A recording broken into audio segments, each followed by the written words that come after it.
चलो एक एडिंग करो।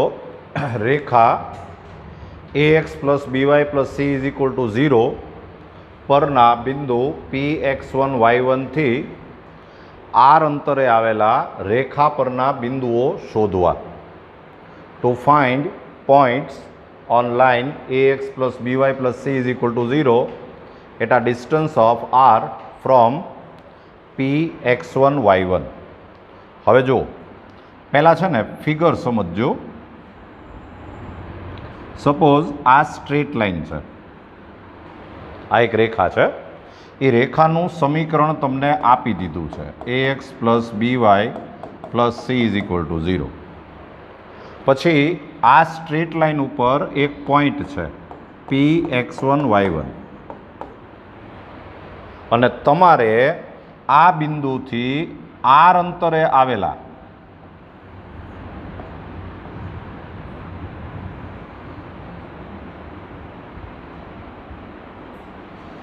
आर अंतरे आवेला आ ए अने बी आ बे बिंदुना याम शोधवा छे। हाँ,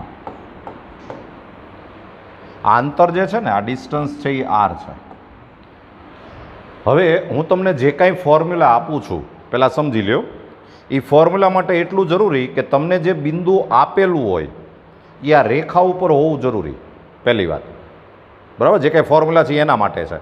पछी तमारे आनाथी आर अंतरे बिंदु शोधो होय तो तमने खबर ज छे के आर अंतरे पॉइंट आ बाजु एक मळे ने आ बाजु एक मळे, એટલે તમને બે पॉइंट मळे। बराबर, हवे आ बे बिंदुना याम शोधवा माटे आपणी पासे डायरेक्ट फॉर्म्युला छे। हूँ जे फॉर्म्युला लखुं छुं के बिंदुओना याम कोऑर्डिनेट ऑफ पॉइंट्स, जो फॉर्म्युला आम छे के x1 प्लस और minus R cos theta y1 plus और माइनस आर साइन थीटा, आवुं फॉर्म्युला है। हवे तमारे आ फॉर्म्युला यूज करवुं होय तो आ x1 y1 ए तमने सम में आपेलुं होय, x1 y1 ए सम में आपेलुं होय, आर जे छे ए सम में आपेलो होय, तमारे केटला अंतरे बिंदु शोधवाना छे आपेलुं होय। तो हवे प्रश्न हुं आवीने ऊभो रह्यो के आ कॉस थीटा ने साइन थीटा आपणे केवी रीते शोधवुं। तो एना माटे हूँ जे तमने आखी स्टाइल समजावुं छुं ए जराक बराबर पॉइंट याद राखजो। जो सौथी पहली वस्तु तमने टेन थीटा मळे। टेन थीटा एटले तमने खबर छे आ रेखानो ढाळ, स्लोप ऑफ दिस लाइन। अने आ रेखानो स्लोप जे छे ए तमे माइनस ए अपन बी फॉर्म्युलाथी शोधी शको। એટલે tan theta is equal to શું થાય? Minus a upon b. આ તમને ટેન થીટા મળે। ટેન થીટા મળે એની ઉપરથી તમને સેક થીટા મળે। Sec theta is equal to, અચ્છા તમારે આવું માનો કે કાંઈ ન કરવું હોય તો સીધો ત્રિકોણ દોર નાખવાનો। ત્રિકોણ દોર નાખો તો તમને સીધું કોસ થીટા અને સાઇન થીટા મળી જ જવાનું છે। રીત આખી દેખાડવી હોય તો ટેન થીટા ઉપરથી સેક થીટા મળે। सेक थीटा थाय प्लस और minus under root 1 plus tan square theta. हवे प्रश्न ये आवे कि अहींया प्लस लेवुं के माइनस लेवुं। तो जो बराबर याद राखजो, तमने खबर होवी जोईए के थीटा छे ने ई एक्स अक्षनी धन दिशा साथेनो खूणो छे अने थीटा हमेशा 0 थी पाई ज होय। આપણે ક્યાંક થિયરીમાં લખેલું જ હોય કે એક્સ અક્ષની ધન દિશા સાથેનો ખૂણો જે હોય પોઝિટિવ ડિરેક્શન એ 0 ટુ પાઈ જ હોય। એટલે થીટા છે એ કાં તો પહેલા ચરણમાં હોય ને કાં બીજા ચરણમાં હોય, આટલી જ વાત હોય। હવે જો ટેન થીટાનો આન્સર પોઝિટિવ આવે તો તમને ખબર પડી જાય થીટા છે એ પહેલા ચરણમાં છે અને પહેલા ચરણમાં છે એટલે સેક છે એ પોઝિટિવ લેવાય। માનો કે ટેન થીટાની વેલ્યુ છે એ નેગેટિવ આવે तो थीटा छे कया क्वॉड्रंटमां होय? सेकेंड। सेकेंड क्वॉड्रंटमां होय એટલે સેકની સાઇન કેવી લેવાની? આપણે માઇનસ લેવાની। હું તમને એક સાવ શોર્ટ એન્ડ સ્વીટ નિયમ કહી દઉં। સેક થીટાની સાઇન ટેન જેવી રાખવાની। ખ્યાલ આવે છે? ટેન પોઝિટિવ હોય તો સેક એ પોઝિટિવ જ આવશે, ટેન નેગેટિવ હોય તો સેક એ નેગેટિવ આવશે। એટલે અહીંયા જે સાઇન જે છે એ ટેન જેવી રાખવાની। બરાબર, આ ખાસ યાદ રાખવાનું। અને પછી સેક થીટા મળે એટલે એની ઉપરથી કોસ થીટા મળે, 1/sec થીટા. અને કોસ થીટા મળે એટલે એની ઉપરથી સાઇન થીટા મળે, સાઇન થીટા બરાબર √1 - cos સ્ક્વેર થીટા. અહીંયા પ્લસ માઇનસ આવે, પણ તમે જરા વિચારો થીટા આપણે લેવાનો ક્યાંથી હોય? 0 to π, એટલે પહેલું અથવા બીજું ચરણ. એટલે સાઇન છે તો હંમેશા પોઝિટિવ જ આવે. એટલે હું તમને આમ લખી દઉં છું કે અહીંયા ખાસ લખું છું કાઉન્સમાં કે હંમેશા ધન. અને આમાં હું એમ લખું છું કે ચિહ્ન tan થીટા જેવું. tan થીટાની જેવી સાઇન હોય એવી સાઇન તમારે સેક થીટાની, એટલે કોસ થીટાની જ સાઇન આવે. એટલે કોસ થીટા પ્લસ માઇનસ આવી શકશે, સાઇન થીટા હંમેશા પોઝિટિવ આવશે. તમે આખો સમ વિચારો, x1 y1 તમારી પાસે છે, r તમારી પાસે છે, કોસ થીટા અને સાઇન થીટા આમ શોધી લેવાના, અને એ વેલ્યુ તમે અહીંયા મૂકી દો એટલે તમને સીધા આ બે બિંદુના યામ મળી જાય. બરાબર? તો આ એક ફોર્મ્યુલા તમારે યાદ રાખવા જેવું છે, જરાક વ્યવસ્થિત રીતે લખી લ્યો. ચાલો આ થિયરી સમજવા માટે આપણે એક એક્ઝામ્પલ કરીએ.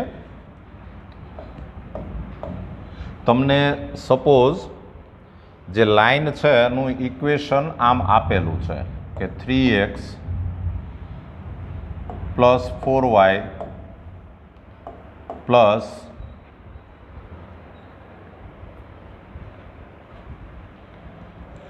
નહીં પણ -11 = 0. પછી આ રેખા ઉપર એક બિંદુ આપ્યું છે P12, અને તમારે આનાથી 10 એકમ અંતરે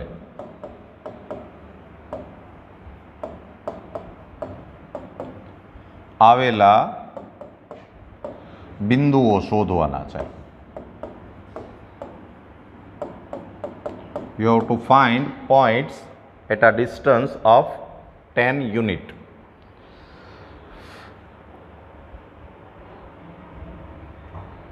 જો આપણે ફિગર સમજીએ તો આમ છે કે તમને આ રેખાનું સમીકરણ આપી દીધું છે 3x + 4y - 11 = 0. પછી તમને ખબર પડે કે આ બિંદુ વડે આ સમીકરણ સંતોષાય છે, જરા જોઈ લો, સેટિસ્ફાય થાય છે. 1 2 મૂકશો ને તો થઈ જાય 0, થાય કે ન થાય? થઈ જાય. એટલે એ પોઈન્ટ છે એ આ રેખા ઉપર જ છે, આ P12, અને તમારે આનાથી 10 એકમ અંતરે આવેલા આ 10 આપ્યું છે, આ બે બિંદુ આપણે શોધવાના છે. આવો સમ થયો. તો આ જે બિંદુ છે એને તમારે x1 y1 સમજી લેવાનું. હા, એ આપણે x1 y1 સમજશું. અને ફોર્મ્યુલા મૂકીએ એ પહેલાં સૌથી પહેલાં tan થીટા = -a/b. તો a એટલે 3, b એટલે 4, એટલે આ થઈ ગયું -3/4. પછી MCQ જો હોય તો તમારે ડાયરેક્ટ ટ્રાયેંગલ જ દોરવાનો. અને તમે જ્યારે ટ્રાયેંગલ દોરતા હો ત્યારે માઇનસની સાઇન છે એ ઘડીક નિગ્લેક્ટ કરવાની, એ નથી એમ સમજવાનું. સામેની બાજુ છેદમાં પાસેની બાજુ, એટલે આ 3 આ 4, તો આ શું આવે? 5 આવે. બરાબર? આને આપણે થીટા કહીએ છીએ. તો એની ઉપરથી તમને કોસ થીટા = પાસેની બાજુ છેદમાં કર્ણ, એટલે 4/5. પણ પ્લસ લેવાનું કે માઇનસ લેવાનું? માઇનસ. tan જેવું આવે ને એવું લેવાનું, એટલે આ આપણે માઇનસ લેવાનું. અને સાઇન થીટા જે છે એ સામેની બાજુ છેદમાં કર્ણ, એટલે 3/5 આવે. અને સાઇન થીટા હંમેશા કેવું લેવાનું? પોઝિટિવ. બરાબર? તો આપણી તૈયારી થઈ ગઈ. હવે તમે સીધું લખો કે માગેલ બિંદુના યામ, coordinate of required point is equal to x1 plus or minus r cos theta y1 plus or minus r sine theta. Value મૂકશો તો x1 એટલે 1 પ્લસ ઓર માઇનસ આર એટલે 10 કોસ થીટા એટલે -4/5 પછી y1 એટલે 2 પ્લસ ઓર માઇનસ આર એટલે 10 sine theta એટલે 3/5. તો ઇઝ ઇક્વલ ટુ જો સાદું રૂપમાં ધ્યાન રાખજો અહીંયા માઇનસની સાઇન છે એટલે આ પ્લસ માઇનસ છે એ માઇનસ પ્લસ થઈ જાય એટલે આમ થશે કે 1 માઇનસ પ્લસ 8 અને આ થશે 2 પ્લસ માઇનસ 6. આનાથી ફરક પડે હો પછી ધ્યાન રાખજો.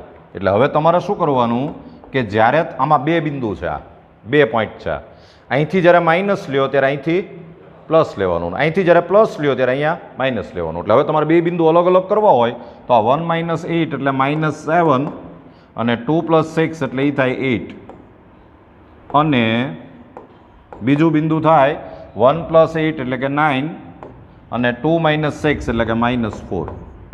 લ્યો આ આપણને આ બે બિંદુના યામ મળી ગયા. આ બિંદુના યામ વડે આ સમીકરણ સંતોષાતું હોય તમારે ચેક કરવું હોય તો કરી જોજો. બરાબર.